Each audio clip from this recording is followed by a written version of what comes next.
All right, good morning. Really cool to have you here. Last day of lecture. We're going to talk about all this stuff here in a little bit, but first of all, we're going to have some presentations here, first from Brian and then from Jaden. So Brian, if you want to take the stage, let's get this party started. Right. I'll show up. Yeah. Hello everyone, you decided to show up. My name is Brian Kogo, and I'm here to talk about molybdenum. So molybdenum is a very interesting element, and it has a long and storied history, kind of. So it has been discovered 3-ish times. So it gets its name from the Greek word for lead, which is molybdos. And it wasn't until 1771 that Carl Wilhelm Scheele actually properly discovered it as a sulfur-containing compound with some unknown element. And then it wasn't until 1781 that Peter Jacob Holm discovered it and isolated it as its own element, giving us number 42 on the periodic table. And the next part of its history is with us. It was discovered that molybdenum plays a very important role in the human body and is actually one of the critical elements that is in our kidneys and allows our kidneys to keep us alive and filter blood and all that important stuff. And in the early 20s, so the 1920s, there was a car called the Grey Goose that used almost all molybdenum reinforced steel components. And that was kind of the first major use of molybdenum as a material in industrial properties, and it has only grown since. So it has some pretty great material properties just as a metal, but it really comes into its own when it becomes added into things like steel. And it is one of the primary components of stainless steel, which I'm sure you've all heard of. And it also has a lot of high heat resistance. It's very resistant to corrosion, and it's also biocompatible, which means that because it exists naturally in our bodies, it doesn't get rejected when it is used in something like a surgical implant, which has been its main kind of use in the past number of years. It's the newest use, I should say. For a while, it was just used as a stainless steel additive for things like plane engines, car parts, whatever people would need to be really strong and reliable. And the benefits are varied. There's still research being done into what exactly it does in the human body, and there's even more research being done into how it can be used in something like 3D printing. Because 3D printing is a new and emerging technology, it is also they're doing research right now. I was able to find half a dozen papers on using molybdenum as a primary 3D printing material for surgical implants. And they've been able to 3D print more complex items and sort of make better things for that. So it's a very cool element. Cool. Nice job, Brian. Any questions for Brian? Sweet. Nice job. Jaden.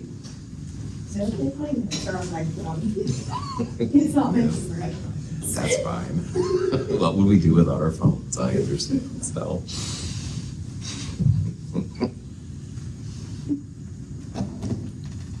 Where do I start with? It looks nice. It looks nice. My element is iridium, and if any of you are gamers out there and have heard of the game Stardew Valley, you might recognize this element. But Unfortunately, games are not accurate to real life most of the time. In this game, it's shown as like this purple, like very special ore that can help you teleport to places, but that's not the truth. Iridium is actually a white and very brittle metal. It's part of the platinum family. It is element 77 on the periodic table. It has an atomic weight of about 192.2. And it actually, to me at least, it has an interesting melting and boiling point in that it is almost double.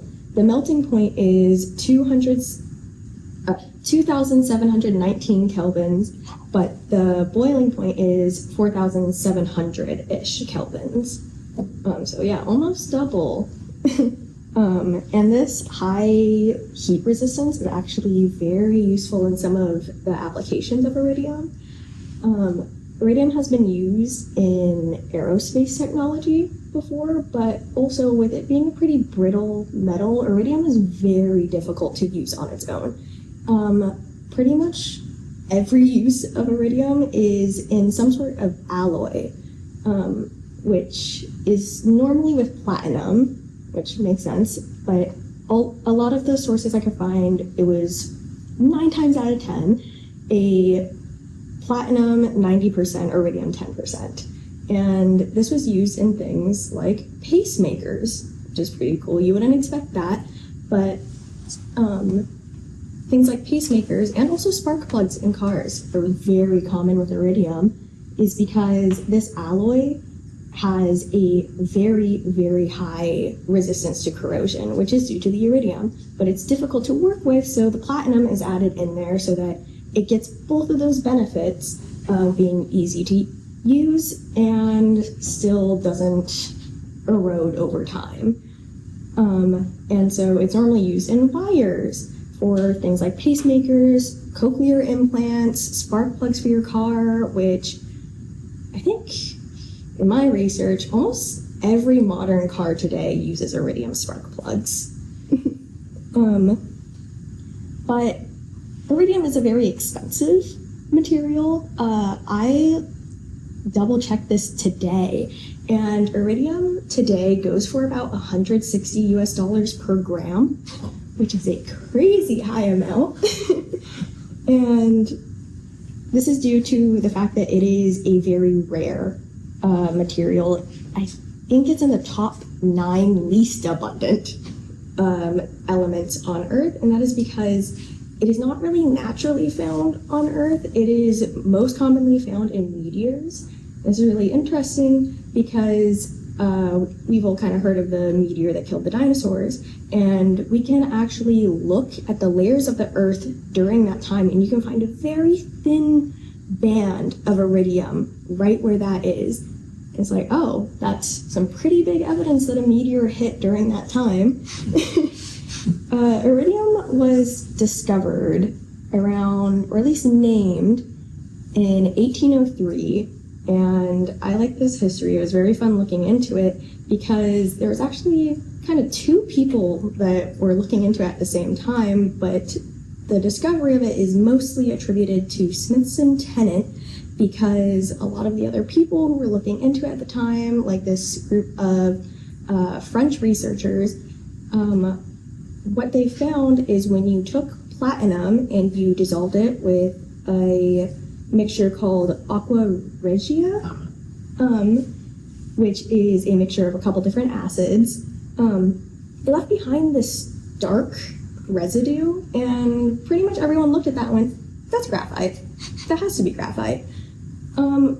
But Smithson-Tennant went, I don't think it is, and pushed it further and went, hey, there are 2 things in here. After he took alkali and acids and like alternately like added that to the residue and discovered, oh, hey, there's 2 things here, iridium and osmium, which are the 2 most dense elements on the planet.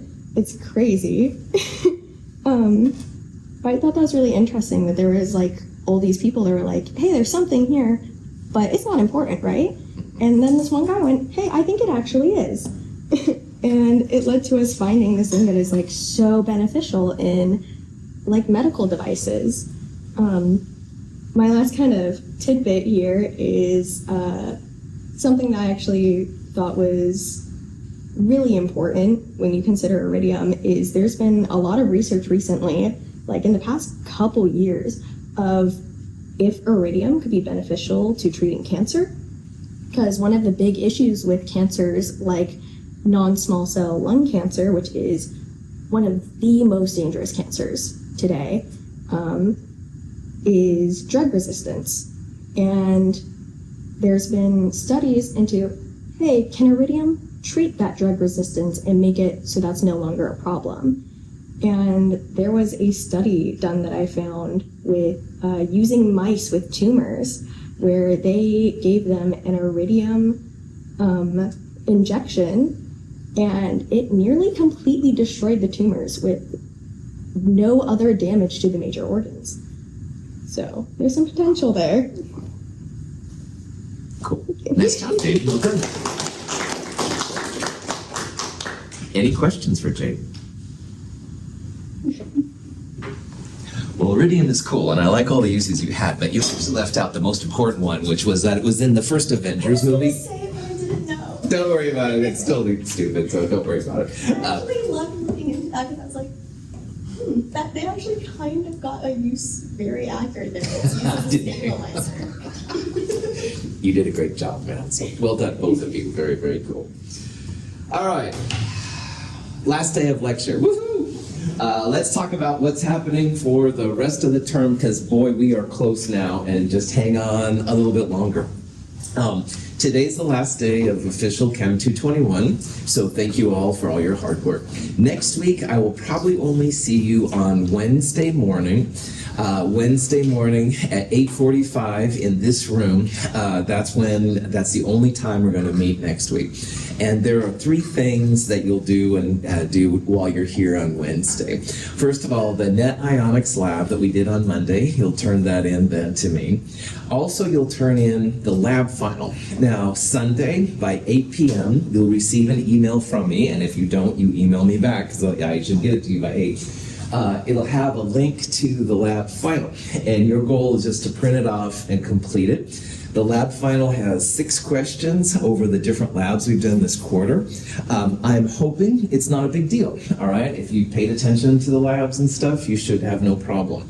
You can absolutely use your labs as a study guide. That's not a problem, but don't talk to your lab partners, don't talk to the tutors, stuff like that. That'll be due Wednesday for you at 8:45 in the morning. And then also on Wednesday, you'll take the lecture final. The lecture final is 24 multiple choice questions and 4 short answer questions over all the chapters we've done this quarter. So that starts with chapter 1, sig figs, temperatures, density, blah, blah, blah, all the way up to chapter 7.2. We're only looking at 7.1 and 7.2 of chapter 7. So that would be like balancing equations, net ionic reactions, redox, stuff like that. You'll do those 3 things. You'll be done by 10:45 in the morning, and you should be good to go with the class. If you have any questions, this is a great time to ask. If you think of questions, I will monitor my email over the weekend and stuff, and I'll totally try and get back to you as soon as I can and stuff like that. I do appreciate your hard work. All right, let's finish off these last couple questions. Now, I'm just going to go through this one. If you want to do the iClicker, you can, but it's up to you. This was a question where it said you have magnesium carbonate reacting with nitric acid, and you want the net ionic equation. So there's a couple of things, and I kind of did it on Wednesday, but I want to kind of formalize it here. So first of all, magnesium carbonate is MgCO3, and nitric acid is HNO3.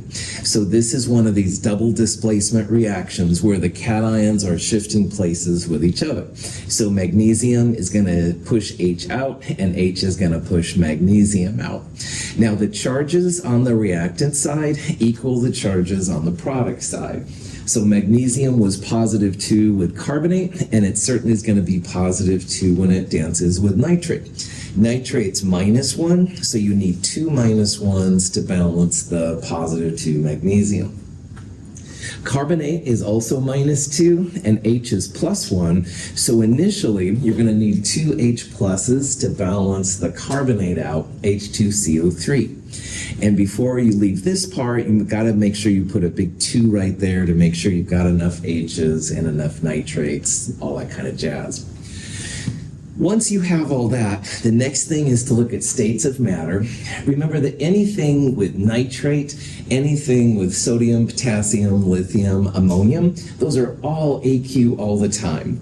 So carbonate, however, is one of the big negative polyatomic ions.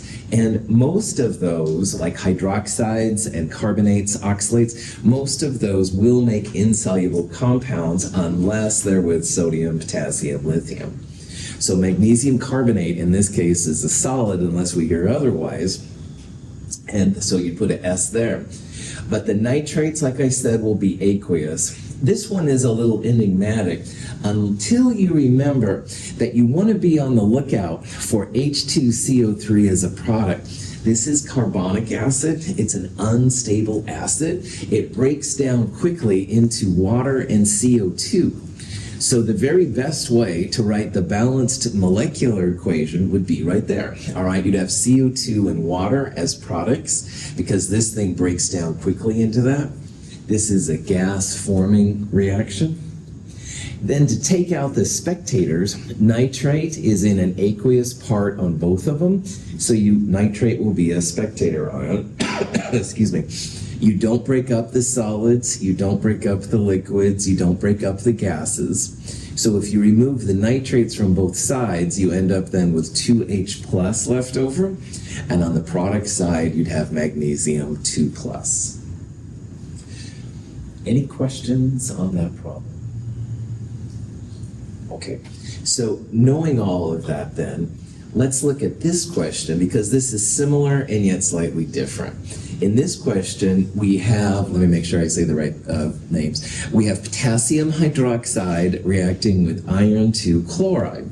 And the products will be iron 2 hydroxide and potassium chloride. But the question is, which equation is the balanced net ionic equation? So see if you can figure that out. We'll talk about it here in a little bit. Think about states of matter, the spectators, all that kind of jazz. See what you can do with it.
when you think of all the compounds, gesundheit, that are known, there's a lot of different solubilities out there, obviously. Some are more soluble, some are less soluble. So all the chemists tried to get together and make a solubility table, and there's multiple versions of that.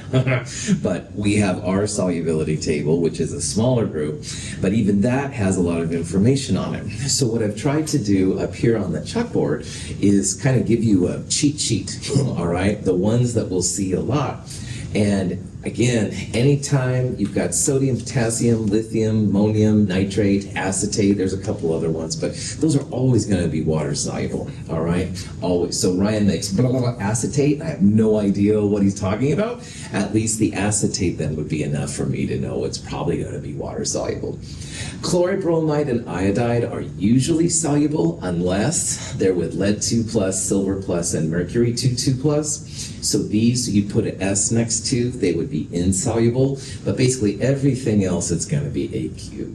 And we will run into barium sulfate once in a while. That's an insoluble compound.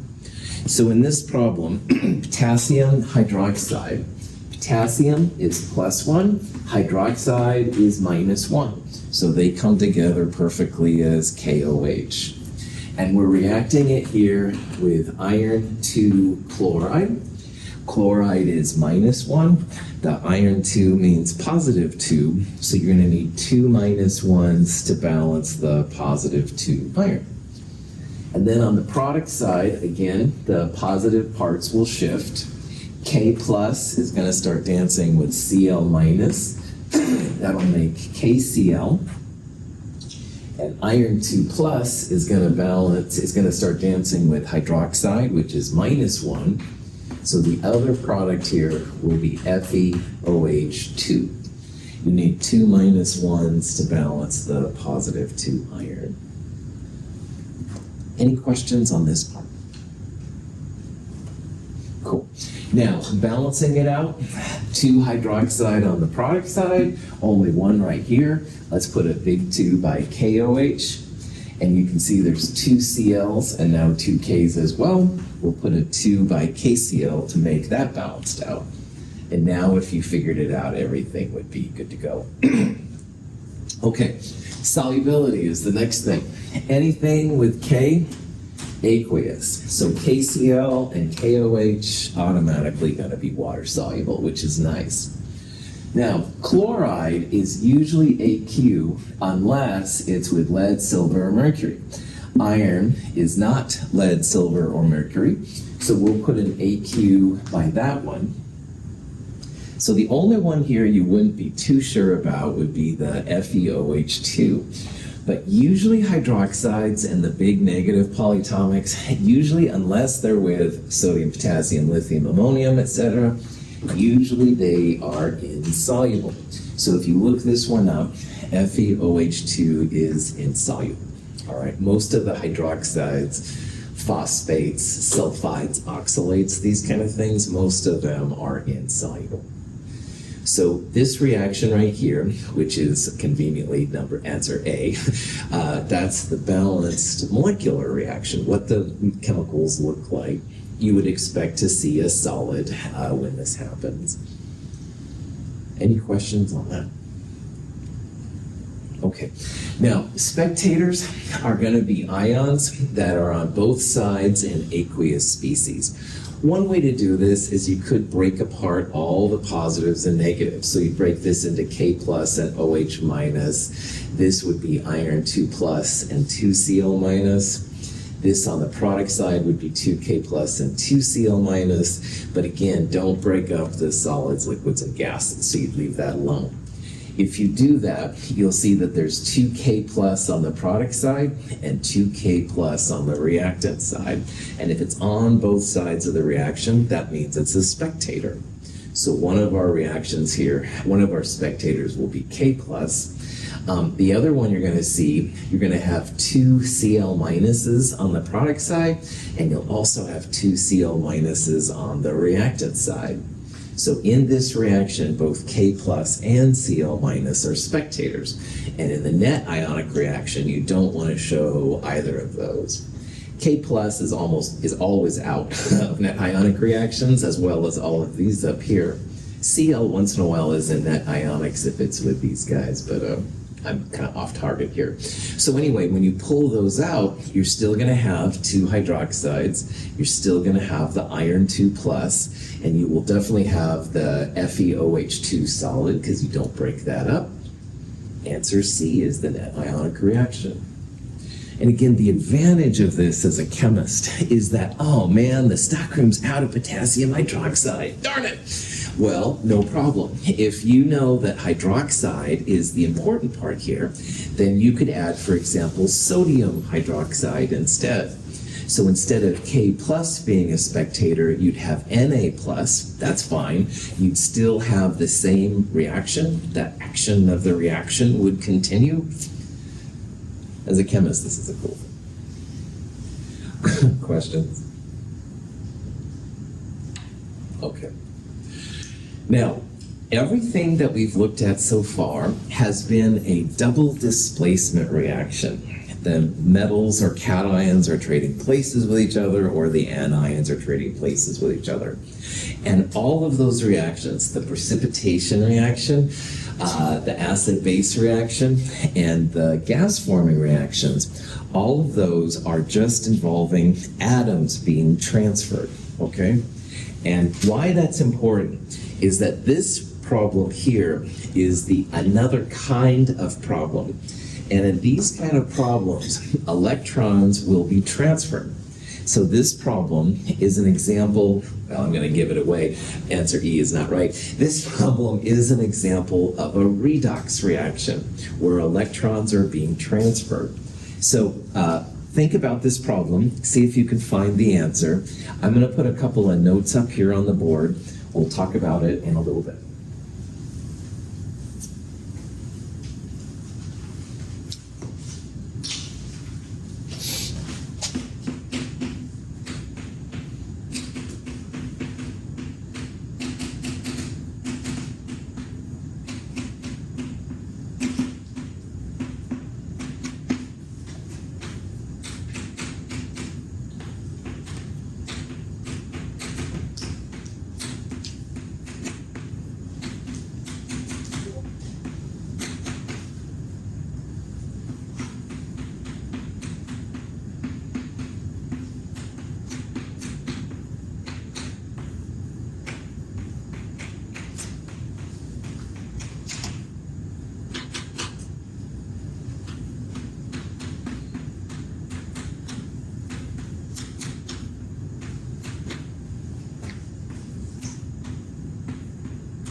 Okay, so a couple of things about redox. And again, I want to point this out again. All those double displacement reactions, so AX plus BY, A and B trade places, so you end up with AY and BX. So all the precipitation, all the acid base, all the gas forming reactions, not redox reactions. Okay, those are called atom transfer reactions, and they're very common too. But in this section, you do have electrons being transferred. And these reactions are like what makes my battery work and my remote control. If you use any kind of batteries at your house, you're definitely using it. But more importantly, we're all breathing, at least hopefully 10th week. But anyway, breathing is actually a type of a redox. Brian was just checking himself. Good man. Yes, it's important to keep breathing. Definitely keep breathing. Okay, prop that back on. I think it fell off. But anyway, all of these things are redox reactions. They're all really important for us. So it's a different kind of beast, though. And in a redox reaction, you need to know where electrons are coming from and where the electrons are going to. So oxidized and reduced are important terms. And like we talked about, oxidized, what I like to use is lose electrons oxidized, that's Leo, and gain electrons reduced, Ger. So Leo the lion says Ger. So losing electrons means that you're oxidized, and things that gain electrons then are reduced.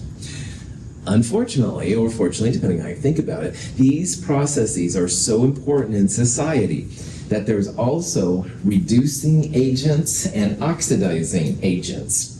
And an agent is what allows something else to do what it says it's going to do. So a reducing agent is an agent, a chemical, that allows something else to be reduced because it itself is oxidized. And an oxidizing agent allows something else to be oxidized while it itself is being reduced. And I hate those terms, and I'm really sorry, but I'm just the messenger. I did not create it. Just realize in your own mind that the agents are the opposite of what we're normally going to talk about. Now, in the empirical formula lab, we looked at basically zinc metal reacting with copper 2 plus to make copper metal and zinc 2 plus. And if you break this down, zinc to zinc 2 plus, the only way zinc can become more positive is if it loses 2 negative electrons. So your zinc here, the zinc metal, has lost electrons. We would say the zinc is oxidized, or zinc is the reducing agent. On the other hand, you'll collected the copper metal at the end of the reaction. The copper 2 plus ions gained electrons to become copper metal. The copper 2 plus was reduced. They gained electrons to make copper metal. They would be the oxidizing agent. So, if you see some random thing equation like this, first of all, you've got to identify if it's a redox reaction. And what I usually look for is I look for an element that becomes an ion, or an ion that becomes an element. So in this reaction, zinc metal, which is what zinc solid is, zinc metal is becoming zinc 2 plus. So zinc here has to have lost a couple of electrons to become zinc 2 plus. So that alone tells me this is a redox reaction, because somehow zinc is losing electrons. You may not know where the electrons are going to yet, but the zinc has lost 2 electrons. Now, if zinc has lost 2 electrons, that means that the zinc lose electrons, the zinc metal has been oxidized. So right away then, you're going to pick either A or C. All right, and zinc is usually not too bad to see, because you can see you've got zinc 0 on the left and zinc 2 plus on the right. Zinc has to have lost 2 electrons. But now we need to try and find the part that's reduced, or the oxidizing agent. And down here on the bottom, if you want to get really fancy about it, you can figure out what the charge will be on these weird vanadium compounds. VO2 plus 1, to figure out what the vanadium is. Vanadium is a transition metal, so it's hard to say, but oxygen's almost always -2, and there's 2 of them. So if you take the vanadium plus the 2 oxygens, it's going to equal the charge on your species, which in this case is +1. So vanadium plus -4 equals +1, If you solve for the vanadium, this is a +5 on the left. And VO2 plus on the product side, when you do the same kind of thing, the vanadium plus the oxygen, we don't know vanadium, but oxygen's -2, those two together will equal the charge on that species, which is +2. So V minus 2 equals +2, vanadium is +4. So notice that vanadium is going to from a +5 to a +4. It's becoming less positive. That means it's taking electrons in. Remember, electrons are negative. So electrons will make your positive metal become less positive. So VO2 plus is being reduced. VO2 plus in another term is being the oxidizing agent. So the answer here would be C. In a chemical species, you'll have something oxidized and something reduced, but a reducing agent is not something that's being reduced. This would be oxidized. So you wouldn't have oxidized and oxidized probably. You'd be much more likely to have oxidized and something reduced, or the oxidizing agent. Any questions on that? Okay. The last questions are just kind of a variety of different things that I think are important to kind of point out. Here are 5 compounds, and one of them is not an acid. So see if you can figure out which of those species is not an acid when placed in water.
Most acids have the acidic hydrogen listed first, all right?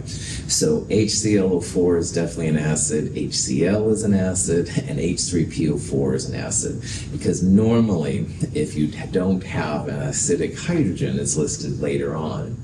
But like we've talked about, and I want to talk about again here, CH3CO2H is acetic acid. And honestly, if it was up to me as your instructor, I would take this H and put it first, because this is the acidic hydrogen. And so, post-lab question, or net ionics question, lab 18. If you see acetic acid, okay, if you see acetic, Ravina and I were talking about this, if you see acetic acid, what's happening is this is the acetic hydrogen. A lot of times it's listed last. And I don't know why I blame organic chemists, honestly, but that's interesting. Anyway, that's the acidic hydrogen. The rest of it is the acetate ion, which is quite soluble. This is one of the ions that's always aqueous. So just be on the lookout for acetic acid. That hydrogen a lot of times is listed at the end. If it was up to me, I would have everybody write it that way, but you know, who listens? Anyway, NH3 here is a weak base, all right? This is the one that's in a lot of our household cleaners and stuff like that. NH3 reacts with water. It makes hydronium, or thanks for playing. It makes ammonium, NH4+, as well as some hydroxide. And things that create hydroxide are bases, all right?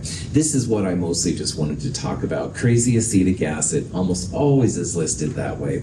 And if you see it that way, just realize that H is the acidic part. Sometimes you'll see this listed as HC2H3O2. That's another way to write this. Sometimes people will write this C2H4O2, and that's my least favorite, honestly, of all, because it doesn't point out that this hydrogen is different than those three. But anyway, just realize this is kind of the troublemaker. And maybe on Net Ionics Lab question 18, it might be helpful. So, any questions? In case you happen to see a naming question, I want to talk real fast about how to name the acids. Now, this is an example of trying to find iodous acid. All of these acids here, which have the H listed first, have iodine in them. See if you can figure out which one is iodous acid. We'll talk about the naming real fast just to make sure we're all up to speed. See if you can figure it out.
Cool. These acids, as well as the corresponding acids with chlorine instead of iodine and bromine instead of iodine, are somewhat common in chemistry.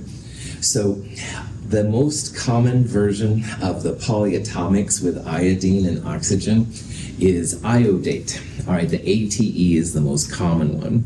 And when you add an acidic hydrogen to it, the 8 becomes ic acid. So iodic acid is HiO3. And if you add one more oxygen to iodate, it becomes periodate. And as an acid, it's periodic acid. But for us, it's relevant right now. If you take away an oxygen from iodate, it becomes iodite. And the ITE polyatomic ion, when in an acid, becomes us acid. So iodous acid is HiO2. And then you can take away another oxygen to make hypoiodous acid. With no oxygen at all, it gets a hydro prefix. So hydro means no oxygen, hydroiodic acid, etc., etc. And again, this pattern works for chlorine and bromine too. So you can have hydrochloric acid, you could have perbromic acid, these kind of things. The pattern works really well. It's just kind of something to keep in the back of your minds. Any questions? Okay. Finally, just as a quick review, there are thousands of acids and bases out there, and a lot of them we use day to day with no problem. But there are 3 strong bases that I want you to know. And these are the bases that are the hunter killers, all right? They're really powerful. And on this list, the 3 strong bases are going to be sodium hydroxide, potassium hydroxide, and lithium hydroxide. These are the real powerhouses when it comes to bases. They're all direct hydroxide creators. Now, NH3 is a base, but it's a weak base, all right? It creates hydroxide with water, but it's pretty chill. We saw earlier that nitric acid, H first, is an acid. Water, of course, doesn't really have any water-based properties per se. Acetone is not acidic or basic either. It's used to dry like glassware. That's what we did sometimes in lab. But in the back of your mind, just realize that these are the 3 strong bases. So of all the bases, these are the ones you want to make sure your safety goggles are on, that kind of stuff. Likewise, there are some strong acids. Now, a lot of what we eat and drink is acidic, all right? So I would guess that Ryan's Red Bull, I think is what you've got there, man. Yeah, you put a pH strip in there, it'll show up as acidic. Almost everything we eat and drink is acidic. And that's cool. So acids can be really friendly. However, there are 5 strong acids that you would not want to drink by any means. And those are HCl, hydrochloric acid, HNO3 nitric acid, hydrobromic acid, HBr is one of them, HClO4 is perchloric acid, and HI is hydroiodic acid. HClO4 is apparently so strong that we can't use it in our fume hoods up in our lab rooms. You need a special fume hood. Not only does it have a powerful acidic property, but it also does some redox chemistry as well. So those 5 acids are real powerful. These are not found in foods and stuff like that, normal cases. There's NH3 again, the weak base. Here's potassium hydroxide, which is one of the strong bases. Be careful of that one. Water, of course, you can drink. Ethanol is drinking alcohol. You probably want to drink after hearing chemistry. I mean, just say no, kids. It's a good solvent, and ethanol has lots of uses besides drinking alcohol. So anyway, Prophet back on. Sorry, I keep slipping off today. Questions on any of this? That's it. We're done with Chem 221 lectures. Thank you for being here. I'll see you on Wednesday, 8:45, this room. Lab file will be available Sunday by 8 p.m. Have a great week.